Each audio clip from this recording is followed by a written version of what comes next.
o fluxo, né, que leva à chegada, né, à ideia do delito consumado. Tratamos também da tentativa, né? Então, diz consumado o crime quando nele se reúnem todos os elementos do tipo, o que não significa, e demonstramos aqui, produção de resultado, porque nem todos os crimes produzem resultado. Crimes formais, a consumação está antecipada à produção de um resultado possível. Há crimes que não há resultado na descrição da conduta, que são os crimes de mera conduta, como violação do domicílio, violação de correspondência. Você não precisa estipular aí um resultado previsível para a conduta, né? E fizemos essa análise, né, demonstrando que a consumação se dá quando na conduta, na ação, se reúnem todos os elementos do tipo, ainda que não tenha se produzido o resultado. Por exemplo, o crime de perigo de contágio e moléstia venérea existe e está consumado pelo efetivo perigo, né, de contágio da moléstia através da ação, né, produzida da relação do ato libidinoso apto a fazer, a provocar, né, o contágio, ainda que não haja o contágio, ou seja, a pessoa não precisa se contaminar, não precisa haver o contágio para que você possa estipular, né, para que você possa ver aí a prática do crime, né? Então, nós temos essas condições que estão dispostas dessa forma. Vejam, tratamos agora vamos tratar de algumas figuras que são relevantes e que estão nos artigos 15 e 16. Tratamos especificamente da tentativa semana passada, porque realmente temos que antecipar essa margem, né? Vimos que a teoria adotada para tentativa no contexto do nosso código é a teoria objetiva temperada, onde não é necessário que efetivamente o bem jurídico seja colocado em risco, mas que o meio, o mecanismo de produção da conduta seja eficaz e o objeto, ou seja, o objeto material, ou seja, o elemento ao qual se destina a conduta em termos de lesão, seja próprio no sentido de que haja condições efetivas de produzir lesão. Por exemplo, você não vai poder matar cadáver. Os cadáveres já estão mortos, portanto, esse é um objeto impróprio, não se vai falar em tentativa sobre essas condições. Ao mesmo tempo, não é necessário que, quando eu dispare contra alguém, essa pessoa venha efetivamente a ficar em risco de morte para que eu fale em tentativa de homicídio. Basta que o meio seja eficaz e o objeto seja próprio, ou seja, que o objeto tenha idoneidade para essa proteção. E aí você reunindo as duas condições, estando aí observadas, estaremos diante de um crime tentado, ou seja, de uma tentativa de homicídio, certo? O artigo 15 coloca o agente que voluntariamente desiste de prosseguir na execução ou impede que o resultado se produza, só responde pelos atos já praticados. Aqui nós estamos tratando da desistência voluntária ou do arrependimento eficaz. A primeira parte do artigo 15 trata-se da desistência voluntária. Não confundir, obviamente, algo que é espontâneo é voluntário, mas nem tudo que é voluntário é espontâneo. Pode ser que tenha se dado a desistência por conta da interferência moral de alguma circunstância. Um padre passou e disse: meu filho não faça, né? Não roube, não estupre, não mate, né? E essa reverência não foi espontâneo, mas foi voluntário. O simples temor reverencial não tira a voluntariedade. Agora, obviamente, se alguém constrange, se alguém interrompe essa ação, porque uma coisa é aquilo que não retira a autonomia, a decisão, a deliberação.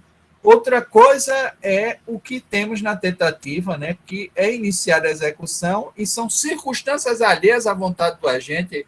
alguém efetua disparo contra o autor, interrompe a ação dele, e aí não há aí uma ação autônoma dele interrompendo para ele dizer que houve desistência voluntária. Porque na desistência voluntária ele responde pelo que ele praticou. Se até então ele só tinha dado um disparo de armas, ele responderá por disparo de arma e não por uma tentativa de homicídio. Se ele poderia ter prosseguido, existiam mais. Agora vejam, há circunstâncias que são complexas.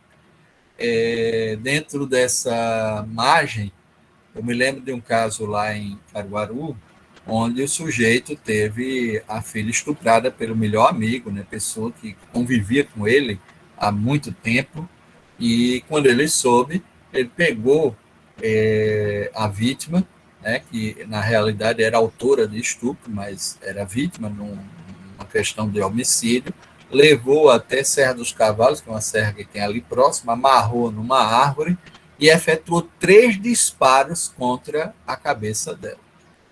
E aí você poderia, subjetivamente, ele completou a ação. Ele imaginou que ele poderia não ter matado essa vítima.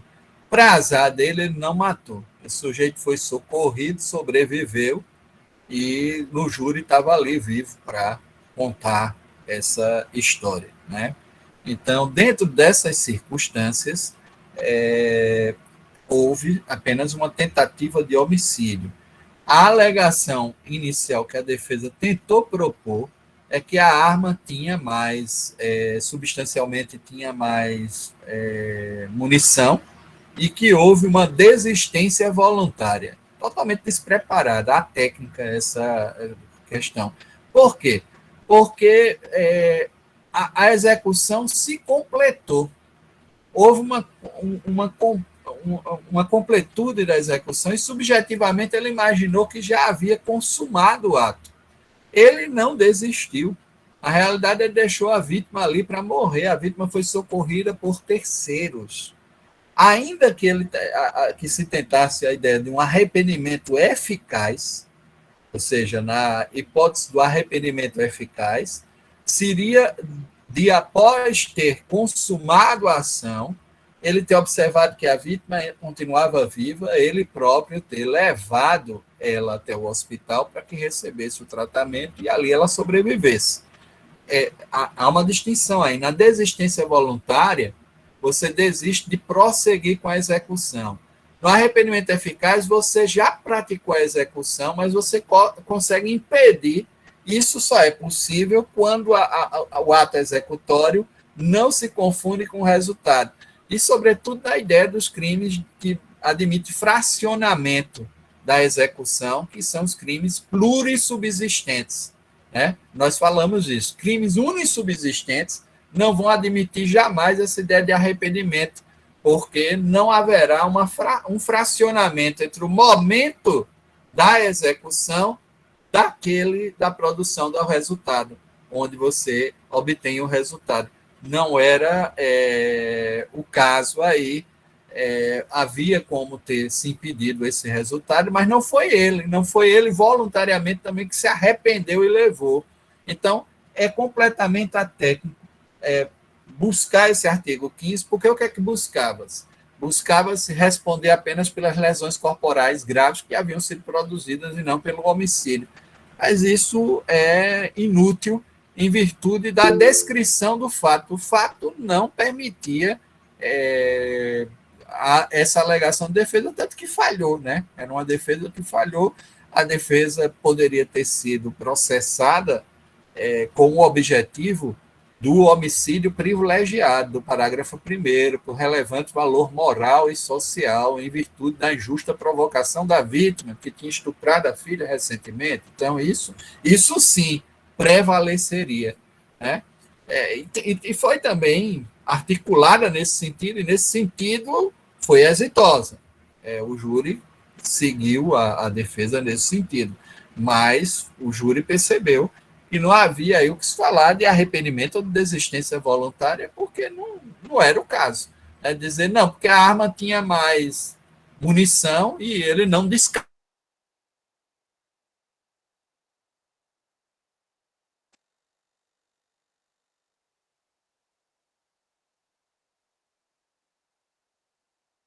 profissional. Tem até esse atirador aí, canadense, que está lá na Ucrânia. Sim, essa questão da arma não é necessário que descarregue a arma para você falar que completou, que executou plenamente a ação. Isso não é necessário, né? Às vezes até um único disparo, na maior parte dos casos, quando se trata de profissionais, né? Principalmente profissionais na produção da morte, infelizmente. Tem agora esse atirador aí que está na Ucrânia, que na guerra da Síria, ele também foi ali enviado, e ele chegou a matar 40 pessoas por dia, uma coisa horrível, mas faz parte da ideia, né? Ele é um sniper, né? É um atirador.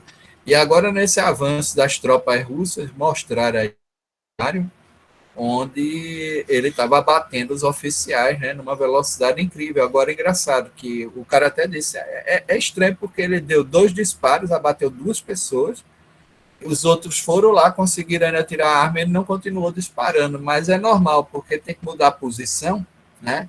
E não pode revelar onde é que ele está posicionado. E ele objetiva oficiais, né? Essa é a tônica do tipo de guerrilha que ele 100% de aproveitamento. Foi 2 disparos, dois mortos, caíram. E tem a cena gravada, foi horrível, né? Eu até disse ao rapaz lá que não passasse mais essas coisas, não, que a gente fica até preocupado, né?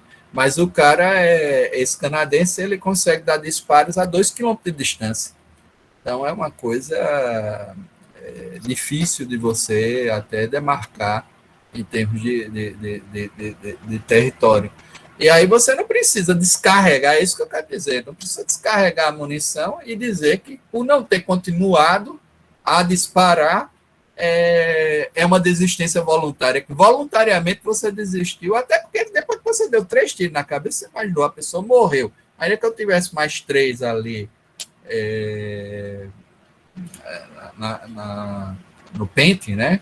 E se fosse possível dar continuidade a essa execução, não pode se falar em desistência voluntária, né? É isso que eu quero esclarecer, tá certo? Poderia se falar em arrependimento eficaz, poderia, mas se ele próprio tivesse levado a vítima até o hospital para ela ser atendida, compreendem isso? Diga aí, Iris. Professor, minha dúvida era mais ou menos isso que você acabou de falar. Então, no caso, a assistência voluntária, ela acontece só quando o sujeito ele deixa de praticar o ato a partir do momento que Quando o ele ato está sendo pratica. executado, Então, enquanto quando ainda está há sendo a execução, executado, por enquanto exemplo, nessa ainda há a questão, ele execução. já tirou alguma vez, mas aí ele, no caso, ele desiste e leva para o hospital. Aí já é arrependimento eficaz, né? Não é mais desistência voluntária. É porque é o seguinte, se ele disparou e não atingiu, e ele poderia continuar, aí alguém gritou, por exemplo, a mãe gritou, pare! Aí ele para, né? Dentro dessas condições existe desistência voluntária. Aí você poderia dizer, mas não é espontânea. Não, não é espontânea. Mas o temor reverencial, como a gente acabou de falar aqui, não exclui a ideia de voluntariedade. Não é o fato de eu ter um temor reverencial pelo pastor, entende? Isso também não exclui para o outro lado, não é uma justificativa para que eu pratique crimes, né? Também se serve aqui numa situação que beneficia, também não afeta a voluntariedade do ato quando eu intencionalmente pratico uma conduta criminosa. Então, se eu pratico uma conduta criminosa porque o pastor ordenou, né? Se eu me coloco numa situação de violência, porque tem uma ordenação de alguma autoridade religiosa, o problema é meu. Né? Se eu tenho maturidade, autonomia, essa questão aí da voluntariedade não é excluída. Porque eu participava da igreja, a gente pode até discutir algumas questões referentes a distúrbios psíquicos, mas a inimputabilidade não se dá por emoção e paixão, né? Não exclui, a não ser que se comprove que existe aí uma patologia mental, uma paranoia, uma esquizofrenia, alguma doença que justifique. Mas, normalmente, isso não vai afetar à vontade. Eu quero dizer que não vicia à vontade. E não vicia à vontade também o fato da mãe, do pai, do pastor interferir para que o sujeito paralise a ação, né? Agora, após ter executado, ele se arrependeu, ou seja, ele efetuou o disparo que atingiu efetivamente a pessoa, aí seria, como você falou, Iris, arrependimento eficaz. Tá certo? Diga aí, Daniel.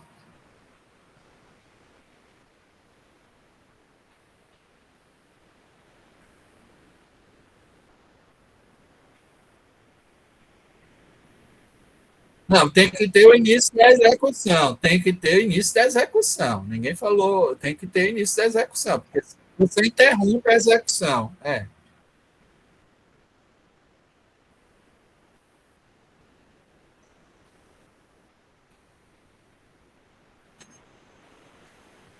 Arrependimento eficaz aí. Agora, se os disparos foram dados, mas não atingiu nada, aí pode-se falar em desistência voluntária. Entendeu? Aí tem. Porque também tem aquela ideia da tentativa perfeita e imperfeita, ou completo ou incompleto, né?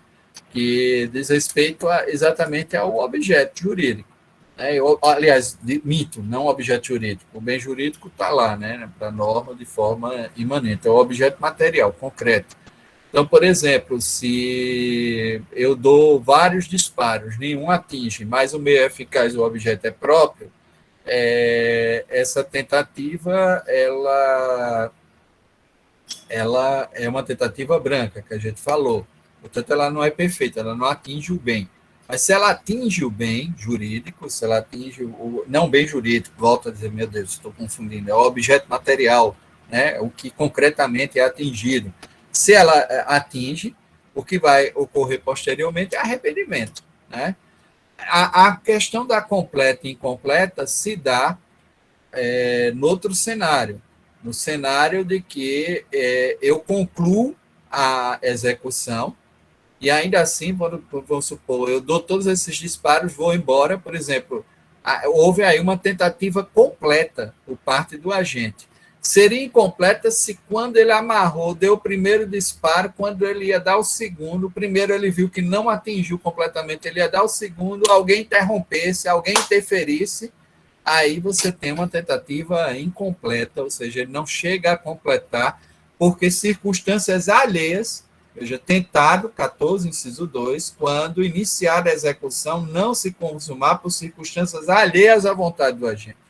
Tem que haver alguma circunstância alheia à vontade do agente. Nesse caso de 3 disparos com alguém amarrado numa árvore, foi tentativa completa. Ele completou toda a execução e foi-se embora.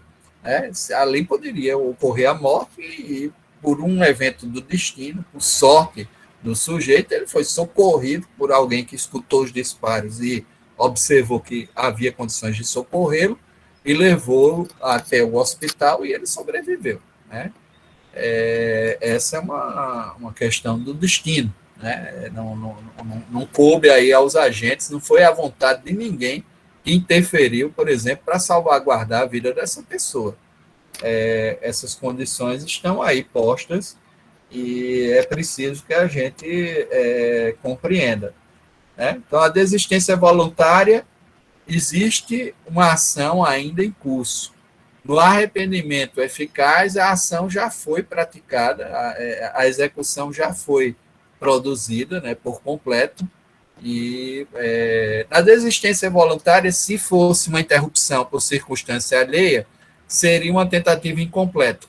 E no arrependimento eficaz, se fosse uma interrupção, como houve, né, nesse caso que eu citei, por circunstância alheia, o resultado não se produz por circunstância alheia, é uma tentativa completa. Né? Completou-se toda a execução e ainda assim não se consumou o delito. Né? Na outra, o sujeito ainda está em curso e pode ser até interrompido antes de completar a execução, e isso levaria ao que, se fosse da parte dele, se essa desistência viesse dele. Agora, se alguém põe uma arma na cabeça dele, é simples temor reverencial, não há mais voluntariedade, é lógico que aí houve tentativa, né? Ele vai responder por tentativa do crime. Porque no 15, o que é que ocorre? Ele só responde pelos atos já praticados. Então, ele responder por lesões corporais, disparo de arma de fogo, que é um crime previsto no Estatuto do Desarmamento, ou seja, ele responderia por outros fatos, não aquele que, em tese, em princípio, a ação estaria planejada ou intencionada, né? É essa questão que extraímos do artigo 15, quando tratamos da desistência voluntária e do arrependimento eficaz. O agente que voluntariamente desiste de prosseguir na execução ou impede que o resultado se produza, só responde pelos atos já praticados, por aquilo que ele praticou até o momento. Também é o seguinte, se aquilo que ele praticou até o momento não é crime, por exemplo, só as manobras abortivas, mas aí ele desiste, e a manobra em si é só um posicionamento e não é típico, ele não responde, né? Ou seja, ele só responde por aquilo que estiver efetivamente tipificado, né?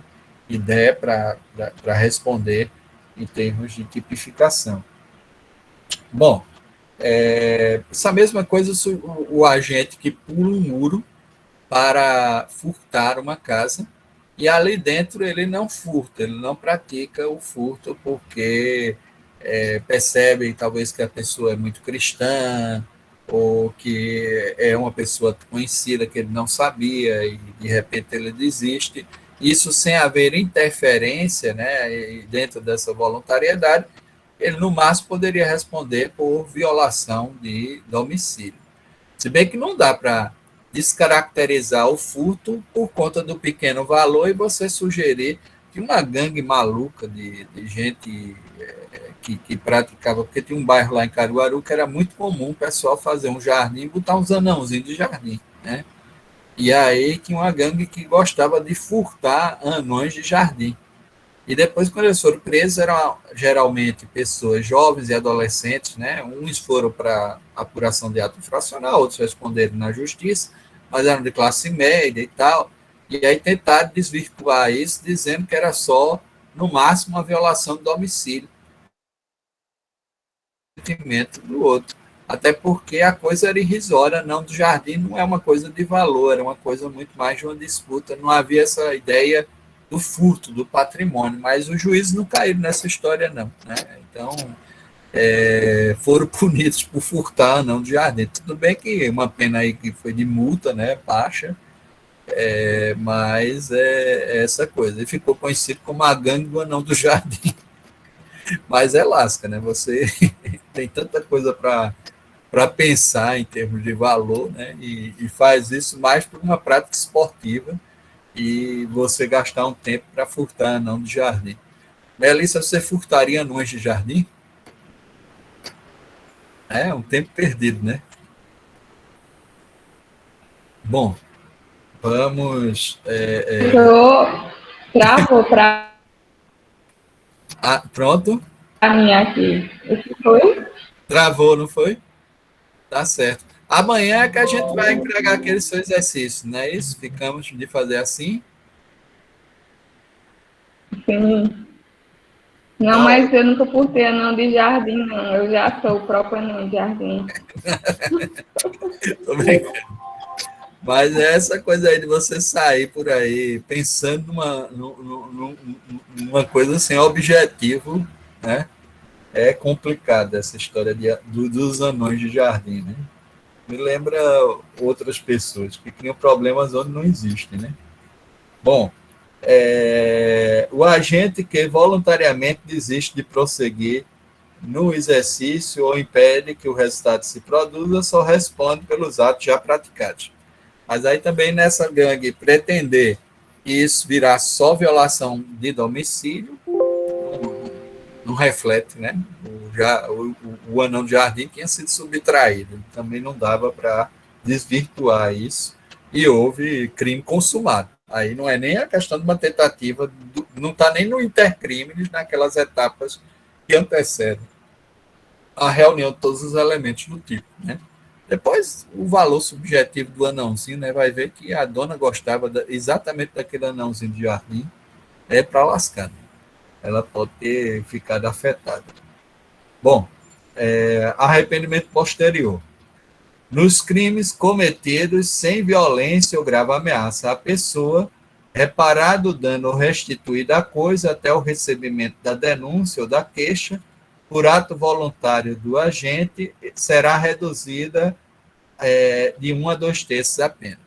Veja só, nós temos uma causa geral de redução da pena que é dado no 65, é um atenuante genérica, 65, inciso 3, vamos lá para ela, inciso 3, ter o agente B, né, procurado por sua espontânea vontade, aqui sim, cria-se a ideia de que não há, em princípio, nenhuma... Se bem que, mesmo nessas circunstâncias, os juízes têm admitido a ideia da voluntariedade, porque a espontaneidade é algo que é totalmente livre, que surge do interior, propriamente, do agente, né? E não há nenhuma menção exterior, nenhuma motivação.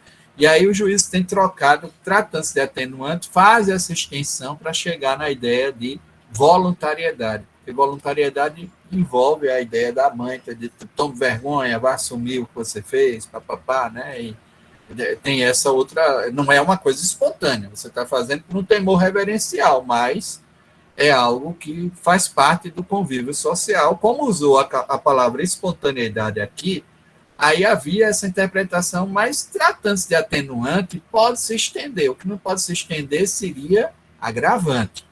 Essa perspectiva da analogia em malam parte. Em bonam parte, não há problema algum. Essa extensão, ela seria admissível, né?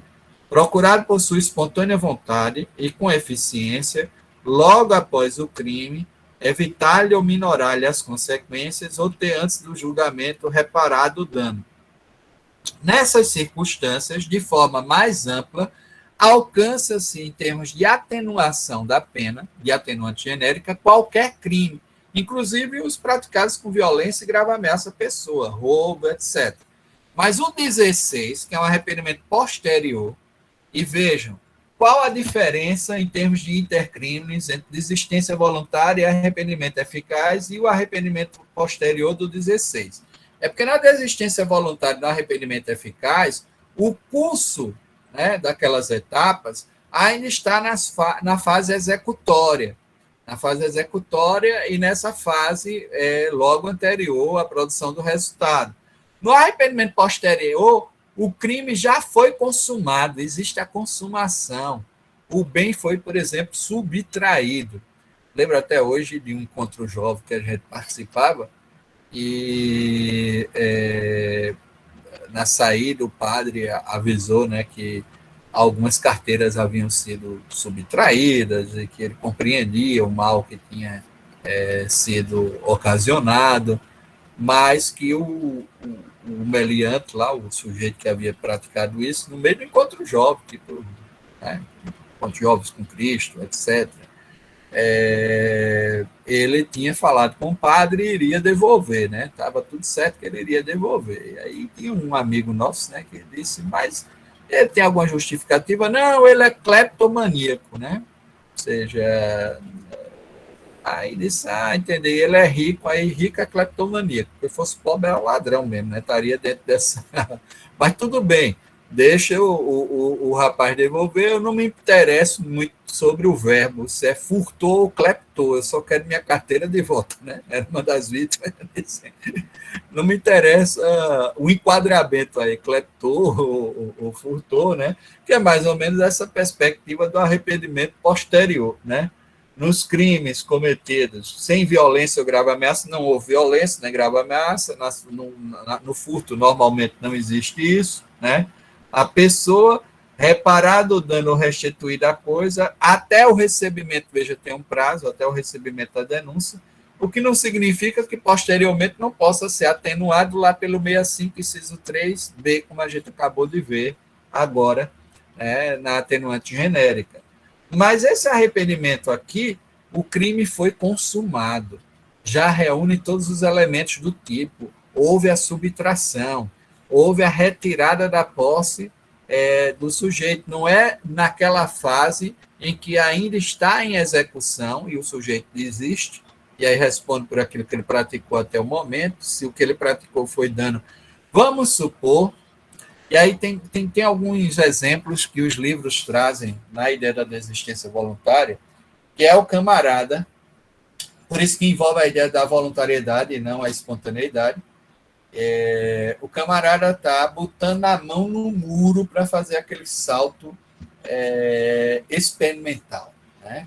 Onde você sabe que eles conseguem saltar de maneira inédita, incrível, até 2, 3 metros. Essa turma podia ir para as Olimpíadas, né?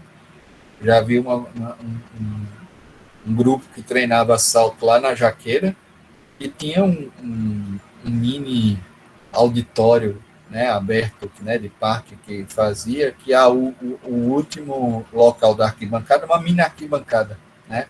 Onde a gente ficava, e o último local da arquibancada, sem brincadeira, tinha uns 2,5 metros por aí, porque não era tão grande, né? Mas era bem focalizada. Mas tinha gente que vinha por trás e conseguia, uma pirueta, dar um salto que subia, né? Ou subia a parede, basicamente, ou batia lá em cima da arquibancada, né? Então, esse pessoal salta um muro de 2 metros, 2,5 metros, não é brincadeira, né? Poderia ir para aqueles saltos olímpicos, né? Fazem isso na maior, né? Botou uma mão, ainda facilita ainda mais, né? Porque você tem a mobilidade. Então, o sujeito está botando a mão quando lá no fim da rua aparece a luzinha do carro de polícia passando, aí ele desiste. Pode-se falar numa desistência voluntária, né? Pode-se falar numa desistência voluntária? Pode. Não precisa de espontaneidade, é isso que eu acabei de dizer. Não precisa ser uma coisa espontânea dele. Mas para aquela ação, para aquela conduta, naquele momento, houve uma desistência voluntária. Ele responderia por aquilo que ele praticou até então. Até então, ele não praticou nada. Ele estava ainda num ato, talvez, preparatório para assaltar, né? Se ele ingressou e também alguém gritou, ladrão, tal, ele corre, foge. Também, no máximo, ele teria praticado um crime de violação de domicílio, né? Essa questão aí não é necessário que, digamos assim, para haver o furto, ele tem que, pelo menos, dar início realmente a essa ideia da subtração. Ele está arrombando a porta. E a coisa torna-se difícil, ele desiste. Ele vai praticar por essa desistência voluntária. Não foi uma coisa espontânea, não. Foi por causa da dificuldade, porque o cara botou 2 grades, botou outra porta com grade, cadeado por dentro e dentro, né, para fechar. Depois que ele passou por tudo no mundo, ele terminou ficando cansado, desistiu. Ele responde por crime de dano.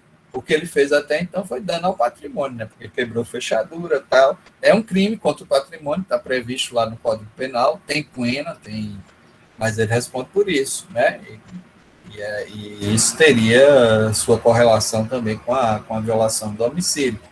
Então, é isso que eu coloco, né? Agora, se o sujeito já pegou o bem, e o bem está na mão dele, e ele devolve, né?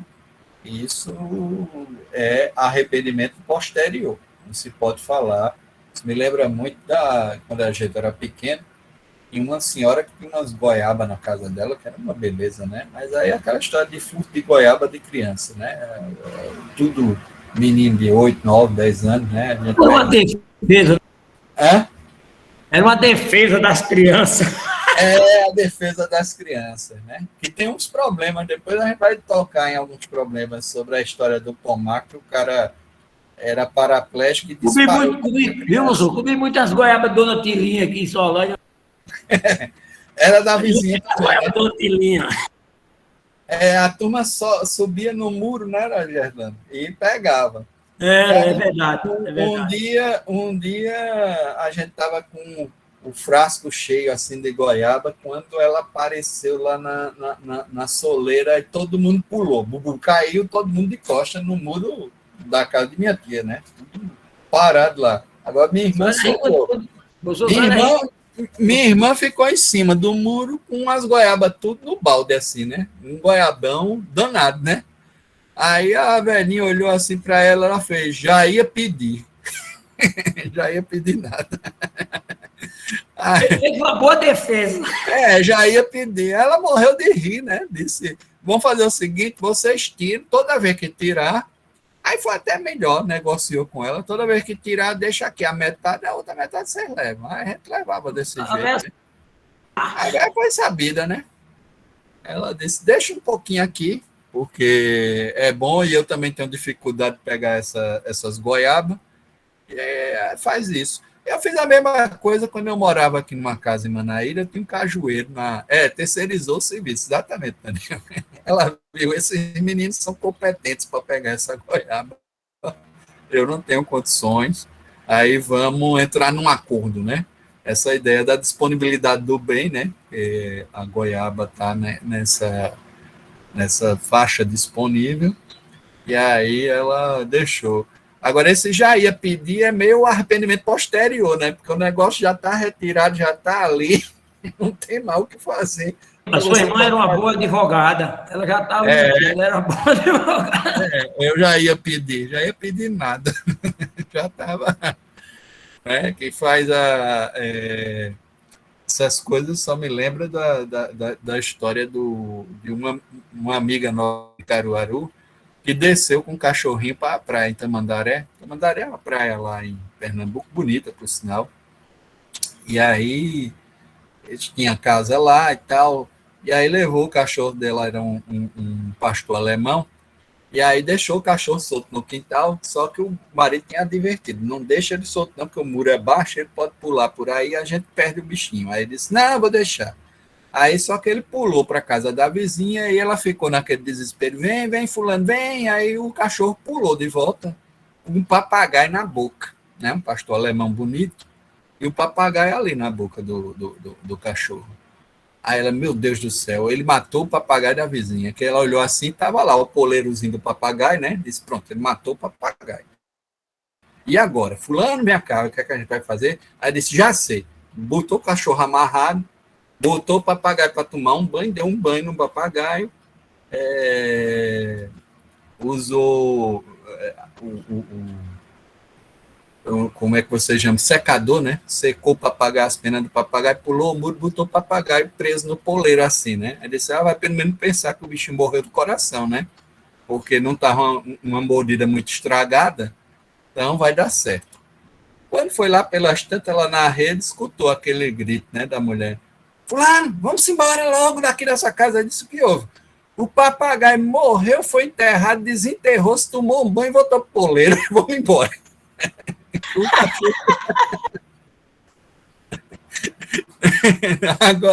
Agora só dando um pé, né? Que o negócio foi. Aí toma arrependimento posterior numa situação dessa, né? Tem que dar no pé, né? O pobre do cachorro culpado de um assassinato que ele não tinha praticado, né? Mas é essa situação. Às vezes você observa de forma equivocada os fatos, né? Você faz uma leitura equivocada de tudo que está ali naqueles fenômenos, né, que estão se apresentando. O arrependimento posterior é posterior à consumação. Por isso que tem esse nome, e só pode ser aplicado em crimes sem violência e grave ameaça. Por exemplo, no roubo não é possível, porque tem a violência, né? Em crimes onde há emprego de violência contra a pessoa, não é possível arrependimento posterior. Pode haver a atenuante genérica de tentar reparar o dano, né, de forma espontânea, né, que está lá prevista no 65, inciso 3, tá certo? Então, dentro dessas circunstâncias, é isso, em termos de intercrimes, né, das etapas, para se chegar à consumação, que nós temos presente, né, na reunião de todos os elementos constitutivos do delito, que é a consumação, e a fase referente também à tentativa, a atos executórios, interromper os atos executórios que já estão em curso, desistência voluntária, inibir a produção do resultado de atos executórios já praticados, arrependimento eficaz. Tentar reduzir o dano praticado com o crime que foi praticado, que já foi consumado, arrependimento posterior. Né? Sempre a gente colocar essa... interromper atos executórios em curso de maneira voluntária, desistência voluntária. Impedir o resultado referente aos atos já executados, arrependimento eficaz. Tentar inibir ou reduzir os danos decorrentes de uma ação já praticada, arrependimento posterior. Né? Ou seja, já foi consumado, de um crime já consumado, arrependimento posterior.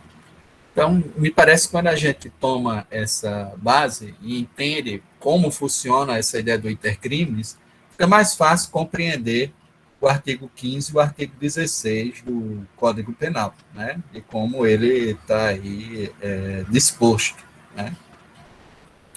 Então, essa questão aí o pobre do cachorro era um crime impossível, não era, Getlane? Ele não tinha como matar mais o papagaio, porque o papagaio já estava morto. Né? Então, não havia mais o que questionar do rapaz, né, com relação a isso. Bom,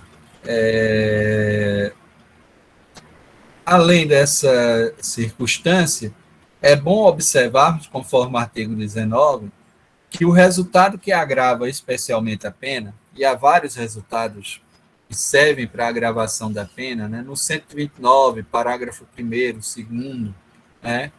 No aborto também, há aquelas situações referentes ao aborto seguido de morte, e o aborto no 124, né? Nós vamos ter essas circunstâncias, né? Onde, vejam aqui, 126.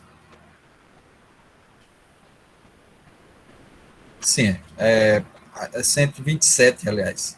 As penas combinadas nos dois artigos anteriores são aumentadas de 1/3 se, em consequência do aborto ou dos meios empregados para provocá-lo, a gestante sofre lesão corporal de natureza grave, né, a partir da incapacidade permanente, por exemplo, para reprodução, algum tipo de sequela que a deixe uma doença crônica, etc., né? E são duplicados se por qualquer dessas causas lhe sobrevém a morte.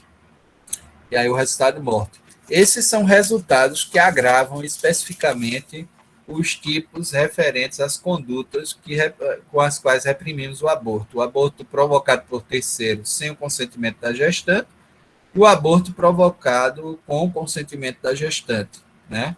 125 e 126, são os tipos que estão aí, né? O autoaborto, né, é o 124, né?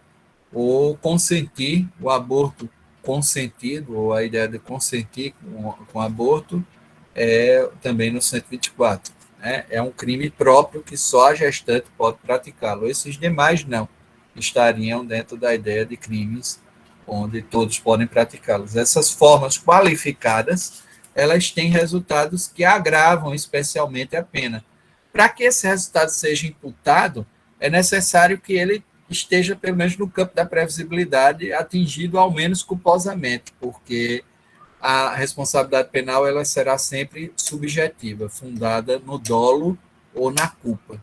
Né? Então, diante dessas circunstâncias, é sempre lembrar que, ainda que a culpa seja uma exceção, esse resultado que agrava a pena, ele deve ser imputado, atribuído, ao menos culposamente, tá certo? Então, nós temos, dentro dessas hipóteses, né, que nós... Melissa, como é que está? Você conversou com Fernanda, como é que vai ser? Amanhã a gente vai conseguir aplicar direitinho esses exercícios? Eu gostei da lista, dei uma olhada por cima, né? Não pude... Ficaram bons. Você já passou para a turma? Não, professor, ainda não passei. Estou esperando o feedback de Fernanda, que hoje ela tem que resolver uns problemas. Mas quando ela chegar, a gente passa os exercícios no grupo para os Era bom alunos já começar irem no olhando. exercício antes, porque aí eles vão E amanhã a pensando. gente só corrige. E amanhã a gente só. Exato, amanhã a gente trata eles em Só sala. comenta. Tá certo? Normalmente. Amanhã às 7 a aula, tá certo? Normal. E aí a gente fica até terminar, fica até conseguir concluir esses exercícios, porque eles revisam toda essa parte. Eu gostei, estão bem preparados. Obrigado, viu? Diga aí, Daniel. Sim, aí eu vou ver se eu lanço esse estágio. Pelo que eu estou vendo, era para ser essa semana, né? Tá lá no para hoje, né? Aí o que é que vai ocorrer? Eu vou lançar para vocês entregarem até sexta da outra semana, tá certo? Mas eu lanço até amanhã. Até amanhã eu lanço. E aí eu posso deixar até sábado da próxima semana, que vocês ganham um tempinho. Tá bom? Deu um tempo bom que eu sou meio na digitação, demora demais. Demora. Pronto, até sábado, porque se eu lanço amanhã, veja só, tem pelo menos 8 dias. Eu acho que é um tempo razoável para. Tem a pena do velho, vamos lá, vai dar certo. Professor, hoje a minha câmera não funcionou, não. Eu não sei o que A deu. minha também estava aqui travada. No, Eu eu não gosto, tive... só gosto de assistir a aula mostrando o meu focinho. Aí, A minha travou também, né? Por isso que eu entrei e saí e terminou resolvendo. Mas é bom, eu também senti sua falta aqui, né? É bom também ter vocês por isso, visíveis. o caso foi esse. A gente vai resolver esses problemas todos, graças a Deus, junho. Eu espero, eu falei lá no pessoal, não precisa de muito tempo, basta o tempo para matrícula e a gente começa essas aulas de Penal 2 logo. Aí, por isso que não precisa pensar essa coisa de curso de férias, não, porque é melhor não ter férias, não. Começa logo. Né? Começa logo, porque vocês têm pouco tempo, né? Não, Raquel, é porque a gente já perdeu muito tempo. Vocês. Não, tem no final do ano. No final do ano a gente pega aí janeiro e uma parte de fevereiro, tá bom. Não precisa mais do que isso, não. Professor, pelo amor de Deus, não diga isso não. A minha passagem está para o dia 2 de agosto, professor. Não tem como eu ir antes. Agosto já trocou minha passagem várias vezes, professor. Não tem como eu ir. Aí eu tô tentando mudar, mas não dá. Não, mas aí você falaria com os professores, no seu caso, a gente faria um acompanhamento aí nesse período, não tem problema não. Agora, esse negócio de demorar mas se demais... fosse mudar, seria para mais ou menos quando? Porque aí, eu acho que pelo tempo só daria para ser 15 de julho. Só daria para ser 15 de julho. Tá, vou tentar ver antes de 15 de julho não dá, porque a gente vai concluir dia 29 de junho, aí tem aquele período, tem um período de lançar notas, botar no sistema, é demorado, isso é uns 15 dias. Só a partir da segunda quinzena de julho com L, é que a gente conseguiria resolver esses entraves, porque tem um bocado de burocraciazinha antes do sistema autorizar a matrícula para vocês.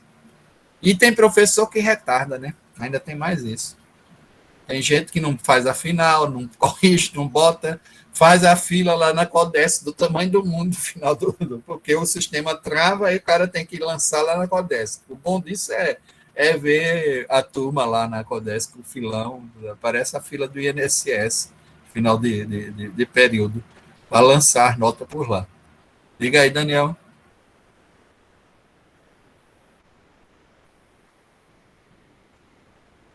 Entendi. Ô, gente, Daniel já quer casar, Daniel?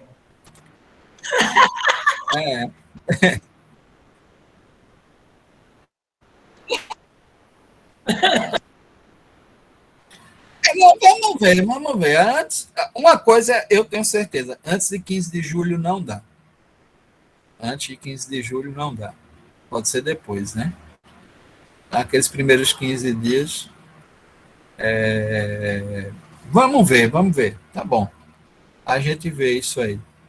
Eu, na verdade, tenho umas férias programadas, porque eu estou na coordenação, não posso tirar as férias em dezembro. Dezembro eu fico lá trabalhando, na coordenação da pós, né? E aí, o que é que ocorre? Eu tirei as férias 15 dias em julho, mas eu perdia. Para mim já está perdido mesmo, eu só tiro férias mesmo em janeiro. Agora janeiro não me tire não, né? E nem o carnaval, né? Se tiver carnaval para o ano, o resto, eu nem me importo. São João também é bom, né, Gerlando? São Joãozinho bom, o pessoal já está voltando aí para dançar forró, eu vi aí professor. preparando. Eu, como já estou de férias a vida toda, né? É. Eu estou em Solânia e a família de João Pessoa, porque eu não aguento o calor de João Pessoa, eu vou para Solânia. Mas Solânia é frio, bicho. Frio. Eu tenho uns parentes aí pelo lado de Remígio. Às vezes eu faço esse caminho mais longo para ver ali Santa Fé, né? Que é depois de você. Santa Fé a gente fica vendo Araras, mas no município de Solânia, né? Santa Fé pertence a Solânia. É de Araras, mas pertence a Solânia. É uma coisa estranha. É estranho mesmo, é verdade. Porque é mais perto de Araras do que. Mas é bonito ali, eu gosto de ir. Ligado com Arara, professor. Já é ali, dentro de Arara mesmo, é tudo casa. Eu tenho uns amigos